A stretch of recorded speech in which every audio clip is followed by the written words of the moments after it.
Por que todo ano, quando chega novembro, a gente retoma, né, a gente recebe convites para voltar a discutir algumas coisas, né? E aí eu fico pensando muito nessa questão da branquitude, né, de como a gente foi desenvolvendo os nossos aprendizados na escola, né? Na mesa de ontem, que vocês fizeram, tem muito, se liga muito com isso que a gente vai discutir hoje, na questão da necropolítica, na questão da gente poder descolonizar o nosso pensamento, né? Então, quando eu trago essa possibilidade da gente discutir padrões internalizados da branquitude, como a gente acaba sendo ensinado, né?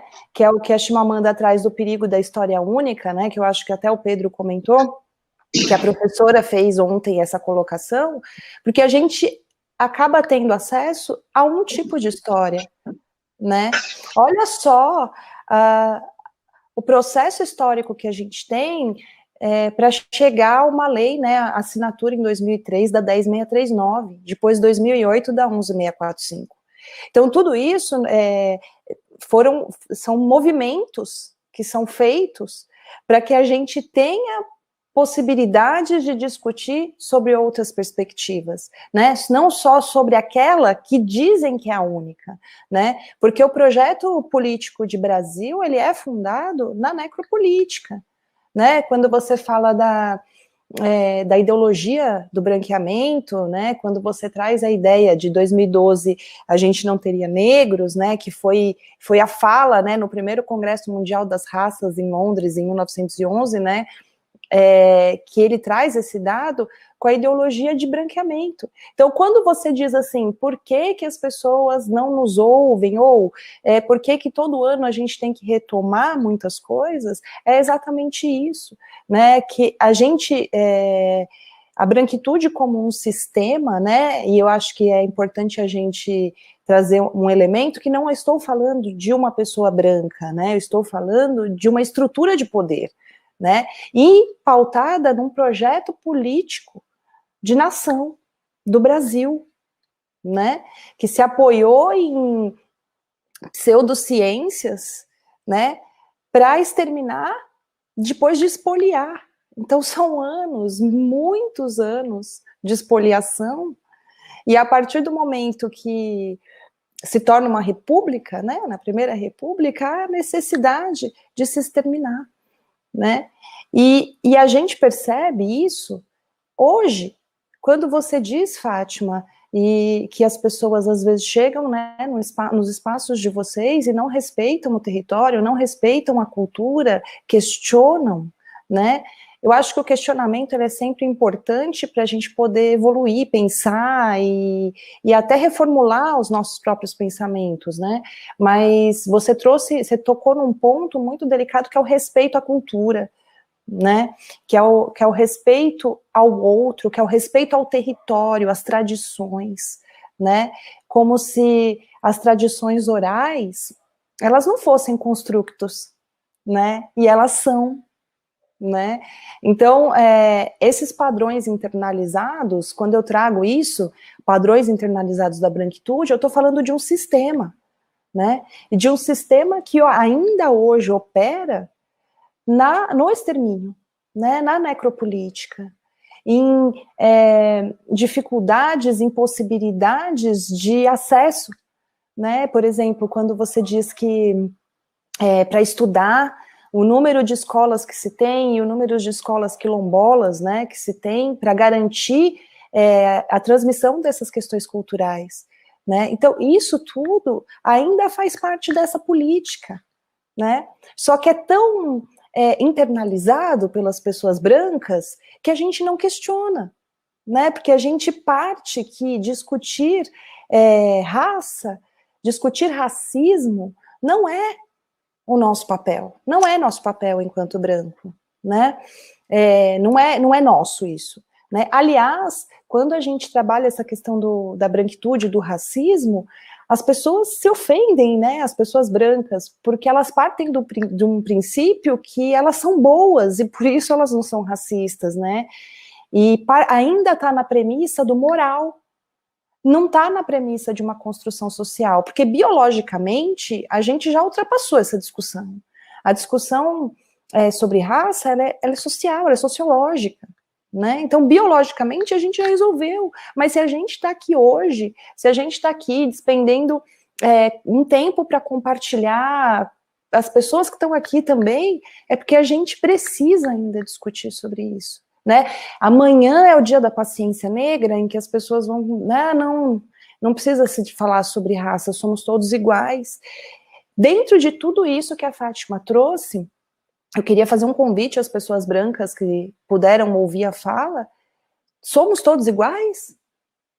Temos todos acesso às mesmas possibilidades? Temos todos o mesmo direito? Não sei. Eu acho que fica, né? Quando a gente fala de acúmulo, né, de capital, nós temos 5 gerações, estamos na 5ª ou na 6ª geração de imigrantes europeus no Brasil, estamos na 15ª ou na 16ª de afrodescendentes, afro-brasileiros. Quem que acumula as riquezas, gente? É processo histórico, né? E isso é internalizado e naturalizado. Porque as pessoas brancas, quando fazendo parte dessa estrutura, elas não se dão conta dos seus privilégios, né? E que são inúmeros.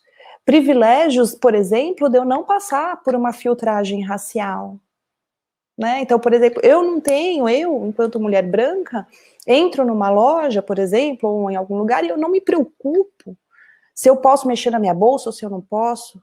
Nunca ninguém me seguiu por conta da cor da minha pele. Nunca ninguém atravessou a rua por conta da cor da minha pele, né? Eu me vejo representada nos lugares. Em quais? Na escola que eu trabalho, no outdoor, na mídia, no livro.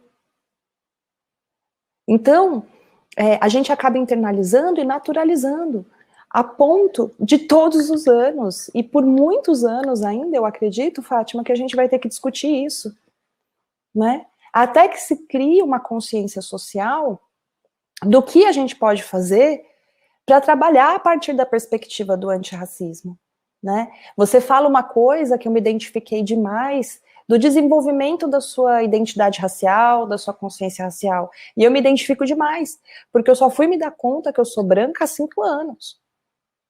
Foi a partir de um processo, né? Minha família é interracial, formada pela adoção, e eu só fui me dar conta de que eu sou branca há 5 anos.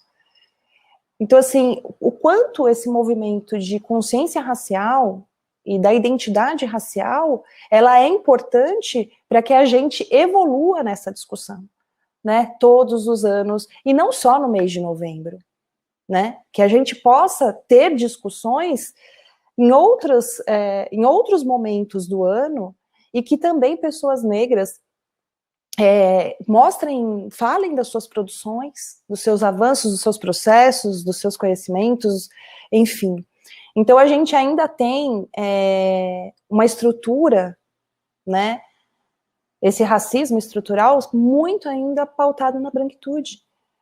E quando a gente vê, né, depois dos acontecimentos do George Floyd, tem uma professora, a Giane Tavares, da Universidade Federal do Recôncavo Baiano, que ela fala da micareta antirracista. Eu achei muito interessante, né? Porque parece que depois do que aconteceu com o George Floyd, muitas pessoas começaram a discutir, desconsiderando toda uma trajetória histórica, né?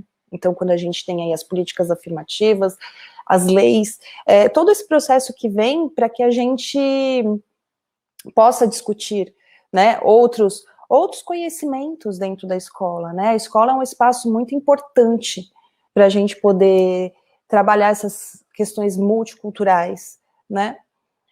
E a gente vê muitas pessoas acordando, ou pensando, ou sendo tocadas, né, a partir dessa perspectiva do que aconteceu com George Floyd. E como, né? Como agir, né? Como fazer? Então, o que eu percebo, né, a Grada Quilomba, ela traz muito essa questão da academia branca, então dessa ciência branca, desse impacto que ela teve, né, mas tem uma parte do Paul Gilroy, que eu já tinha lido em outros artigos, mas ela traz um ciclo, né, ela traz um ciclo de como que o branco passa a ouvir, né, como uma pessoa branca, para entender esse sistema, né, da branquitude, como que ela passa a ouvir, né, então ele traz os 5 ciclos aqui, né, que primeiro é a negação, então não sou racista, eu sou uma pessoa boa, né, como que eu posso ser racista? E aí, de novo, não é uma questão moral, é uma questão social, uma questão estrutural, né, aqui que é, gente, construída desde muito pequeno, né, então assim, é o nosso viés inconsciente, então não é que a escola ensina, a família ensina, não, gente, somos nós, sociedade, que ensinamos, a todo momento, né? Então, assim, me incomoda muito, como eu tô sempre nessas discussões, que, uma criança fez um comentário racista para outra criança. Esses pais, gente, é a família que tem a responsabilidade de discutir, mas somos nós enquanto sociedade, né? Enquanto a gente não questiona, enquanto a gente se diz contra as cotas, até por não entender, né? Eu tenho muitas discussões que as pessoas trazem, assim, das cotas, porque elas não entendem o sistema, a cota social já existe, gente. Né? Então, assim, há muito tempo, né? Então, assim, quando a gente não legitima a fala do outro, né? Quando a gente acha que é vitimização. Então, assim, é uma responsabilidade da família, é uma responsabilidade da escola, mas é uma responsabilidade social também. Porque essa criança já aprende esses códigos desde que ela abre o olho, na maternidade que ela tá, as condições que ela teve, o pré-natal dessa mulher, se essa mulher é branca, ou se essa mulher é negra, e ainda mais dependendo de classe social. Então a gente tem muitas intersecções que fazem a gente pensar que a gente, desde muito pequeno, a gente recebe essas informações. Então não é só a família, não é só a escola, somos nós. Então, para a gente chegar na responsabilização, né, a gente precisa entender.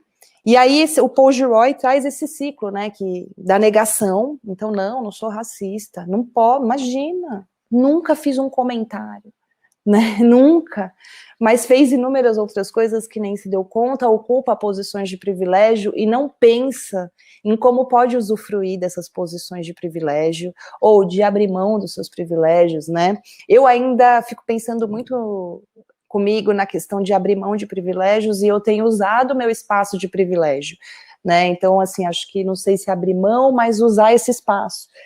Depois vem a culpa, né, então, assim, essa pessoa branca dentro dessa estrutura olha e se sente extremamente culpado, né, depois vem a vergonha, depois vem o reconhecimento, sim, o racismo existe, para a gente chegar na reparação, né, e aí eu tenho usado muito o termo responsabilização, né, qual é o nosso papel nessa perspectiva do antirracismo, né? É a gente postar uma foto com tela preta e continuar pedindo para a pessoa que vem e limpa a sua casa vir na pandemia de transporte público? Eu estou falando a partir da perspectiva de São Paulo, né, gente?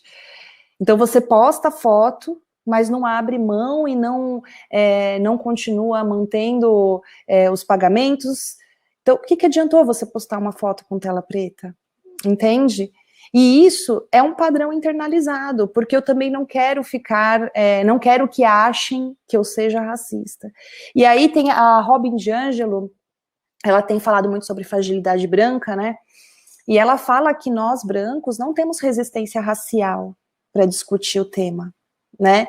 Enquanto as pessoas negras, elas estão cotidianamente sendo colocadas nessas situações, não só para debate, mas em situações que às vezes são olhares, às vezes um não respeito à cultura, né?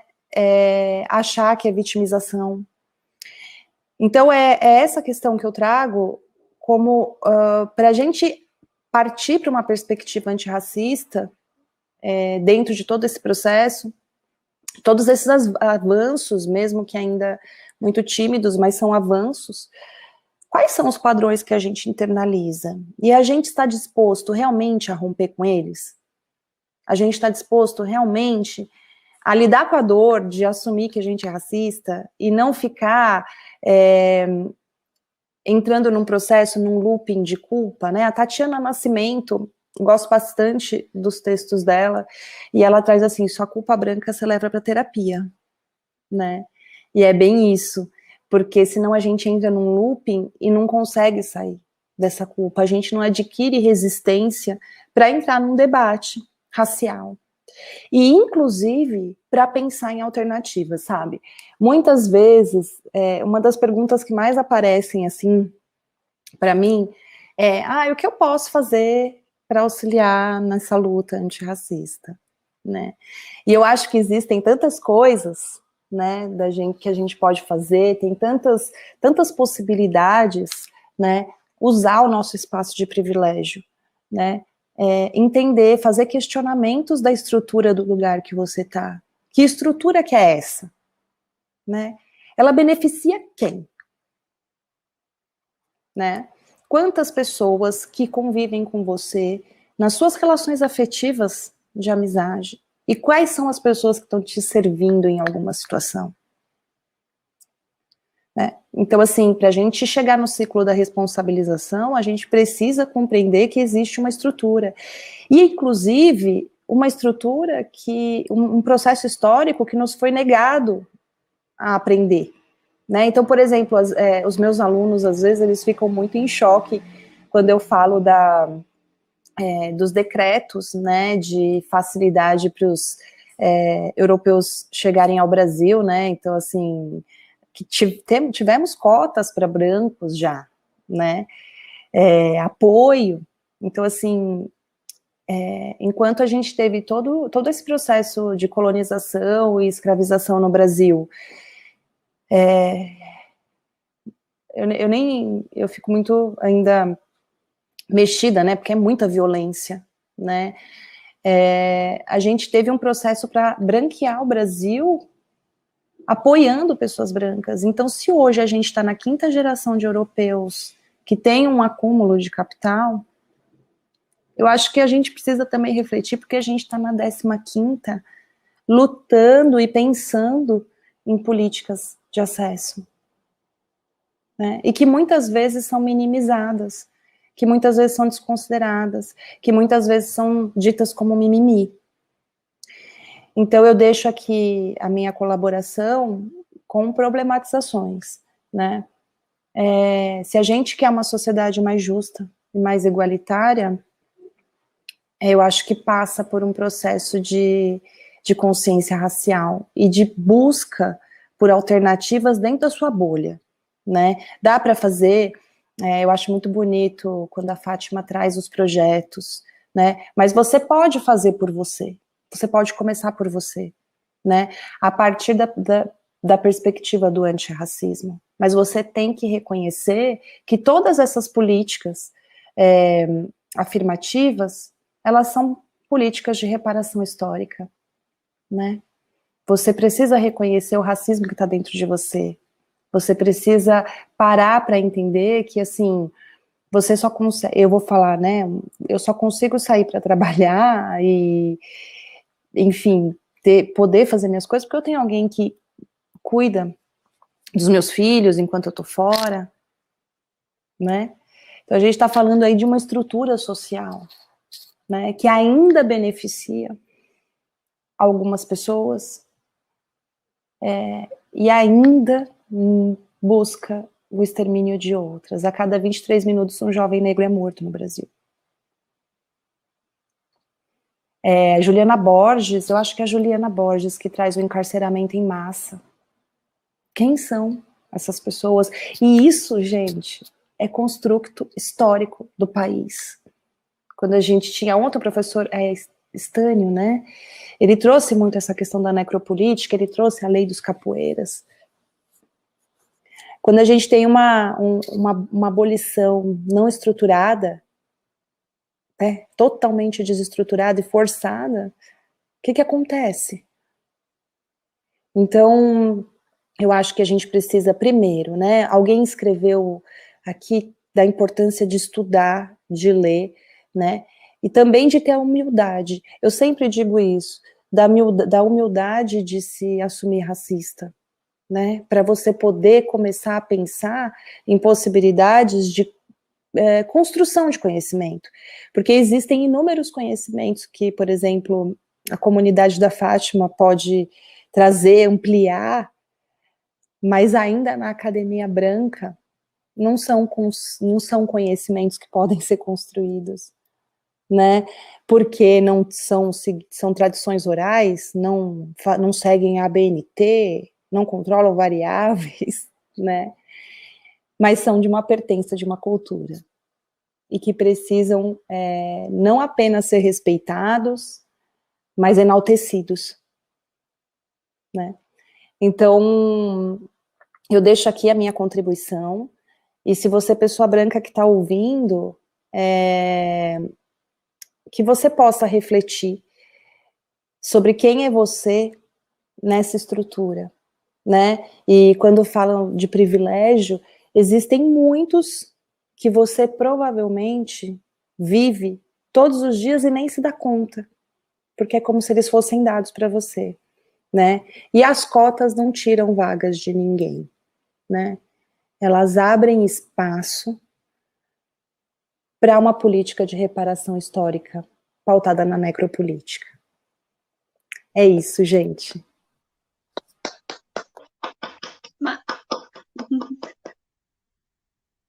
Marília, muito bom te ouvir. Eu acho que todas as colocações que você fez realmente foram pertinentes àquilo que a gente quer tratar aqui, né? De perspectivas mesmo antirracistas. E assim, que o nosso público que esteja aqui pare para refletir e possa também agir no dia a dia conforme as pautas que estão sendo tratadas e retratadas aqui. Nessa oportunidade, agora eu abro para as meninas também fazerem algumas colocações, bem rapidamente, para que a gente já dê continuidade e finalize a nossa mesa. Lembrando a todos vocês novamente que vocês podem deixar as perguntas de vocês aqui no chat, e logo depois a gente vai estar fazendo esse encaminhamento das perguntas para que as nossas palestrantes tragam para vocês o modo de pensar delas, tá bom? Não esqueçam também de curtir, compartilhar e trazer mais pessoas para esse debate, porque quanto mais pessoas ouvirem, mais pessoas também têm a oportunidade de ser conscientizada e a partir daí o nosso mundo se tornar um lugar melhor. Então, nós estamos aqui hoje debatendo essa temática, né? Justamente nesse sentido, de trazer a conscientização e tornar o mundo um lugar ainda melhor. Muito bom te ouvir mesmo. Abrir para as meninas, tá? Pode ser começar com a Monique e depois a tia Fátima. Eu fico muito reflexiva e também sensibilizada, especialmente nesse momento que o Brasil vive, com a fala da Marília, porque muitas vezes a gente se depara com falas, né, tanto de que já passou, que não precisa mais falar disso, e também de que nós somos todos iguais e nós partimos do mesmo lugar, então não faz sentido essa discussão, e isso é muito enraizado nessa política nacional de falta de reflexão, da gente não conhecer a nossa história, da gente não conseguir ter uma educação que de fato nos dê uma quantidade de conhecimento para a elaboração de um olhar crítico para a sociedade que a gente compõe, e isso faz com que o nosso olhar seja carente de uma empatia, de uma consciência econômica, social, histórica, das desigualdades estruturais. A gente ainda vive uma estrutura muito impregnada de um pseudo-capitalismo, né, desse imaginário do capitalismo, de que todo mundo tem as mesmas oportunidades e que todo mundo está se desenvolvendo igualmente, de que se você não chegou lá, é a ausência do seu esforço, que é um mito, é o grande mito desse sistema que a gente vive, que só sobrevive, só se desenvolve com base nas desigualdades, né? Então, quando eu ouço a fala da Fátima e ouço a fala da Marília, eu percebo quanto que nós, quanto Brasil, precisamos nos reconhecer. E a gente, como a Marília bem falou, não está culpando ninguém, né? A gente está pedindo para que as pessoas tenham consciência de onde elas estão e para onde a gente quer ir. Porque esse sistema ele é ruim para todo mundo, né? Nós estamos com uma desestrutura social que afeta todos. Afeta a Fátima, afeta a Elisana, afeta a Marília, afeta a mim, afeta todos que estão ouvindo. A gente talvez não tenha consciência disso, porque a gente está muito impregnado de medo. Né? A nossa sociedade brasileira ela é uma sociedade do medo. E a gente acha que isso é normal, a gente normatizou isso. Só que isso não é normal. Né? E, enfim, passo a bola para a Fátima. Então, Marília, muito obrigada por sua fala serena, né? E assim, que nos faz assim refletir tanto, né? Refletir nesse modelo de sociedade, né? Nessa opção que a gente assume cada dia, né? A cada postura nossa, que são opções que a gente tem ou não, né? De ter, quando você falava mesmo sobre essa coisa assim, eu nunca tive minha bolsa revistada, né? Aí eu ficava aqui pensando, né? E quantas vezes eu entrei nas lojas americanas e tive que lacrar minha bolsa e colocar minhas mãos para trás, para ninguém pensar que eu poderia levar alguma coisa, porque o segurança estava ali grudado em mim. Você mal podia colocar um shampoo dentro da cesta, que já estava pensando que você era uma ladra, que você ia levar alguma coisa, né? E aí você traz esse dado da violência que Monique aponta também, né? Essa sociedade da violência, né? E a gente percebe o quanto isso é colocado como naturalizado de que o povo negro é bandido, né? E a gente vê isso quando você vê o jornalismo aberto policial, né? Basta você ver o quanto isso é naturalizado, que esses jornais, tipo o Chumbo Grosso, não sei mais o que da vida, é colocado bem na hora do almoço, na hora das pessoas estão ali comendo, elas estão vendo um monte de caso, o jornalista irado, falando bandido esse, bandido aquele, mas na hora que é um político que fez alguma coisa, aí fala aquele senhor que aconteceu isso, se é um jovem branco, aquele jovem branco, um possível aquele suspeito, estudante, né? É aquele estudante de medicina que estava vendendo, talvez pudesse estar vendendo drogas ou não, né? Mas a gente esquece. É a diferença entre a diferença entre o adolescente e o menor, né? E aí você fica pensando assim, gente, cada presídio desse país é também um navio negreiro, né? Cada um desses presídios é um navio negreiro. É absurdo a gente pensar que a cada 23 minutos, 20 minutos, um jovem negro é assassinado. Enquanto eu estou falando aqui, um jovem negro está sendo assassinado em algum lugar desse nosso território nacional. Então, isso é muito grave, isso é de uma gravidade absurda, né? A gente precisa não falar disso só agora, porque o racismo ele não dorme, né? O racismo não para hora nenhuma, né? Enquanto a gente está aqui, tem estruturas que foram montadas secularmente, né, para lesar direito de pessoas, para assassinar pessoas. E isso é grave, a gente precisa refletir isso, né?